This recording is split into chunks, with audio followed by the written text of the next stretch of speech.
Have I got news for you? Guest host Steph McGovern issued an apology just minutes into the latest edition of the satirical news program on Friday, October 10, following a huge factual error. It comes after a comment made by Victoria Coren Mitchell about the proposed government ID cards in the show on Friday, October 3 saw the episode pulled from BBC iPlayer. However, the show managed to put a humorous spin on their mea culpa. At the start of the program, Steph told viewers, a factual error in last week's show that incorrectly linked Euan Blair's company Multiverse with a government ID cards contract. The Have I Got News for You production team apologise unreservedly and are offered some constructive feedback by the BBC. The show then cut to a black and white clip of a man kicking another in the behind to the delight of the audience who cheered and clapped. The offending segment saw Victoria ask the teams who would benefit from Keir Starmer's decision to introduce the ID scheme, before telling them, "I was thinking of the company Multiverse, who has been chosen to run the digital ID cards scheme." She then said the company was founded by Tony Blair's son Euan, joking, "That's a happy coincidence, isn't it?"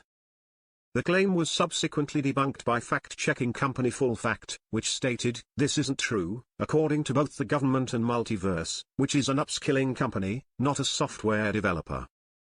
It added, "The government has not announced any partner for the project. It's understood the government expects digital ID to be designed, built and run by an in-house team, not outsourced to external suppliers," although there has been some media speculation about whether the scheme may create opportunities for other tech firms.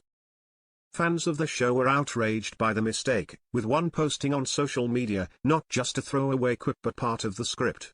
Someone is getting a massive telling off for this. I bet it will be chopped out of the iPlayer edit too."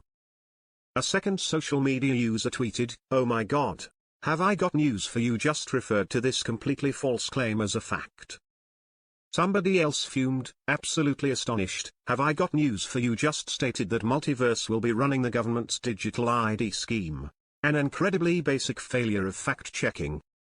At the time, a BBC spokesperson told express.co.uk, "This week's Have I Got News for You contained an inaccurate story about Euan Blair's company, Multiverse, being chosen to develop the government's contract to produce digital ID cards.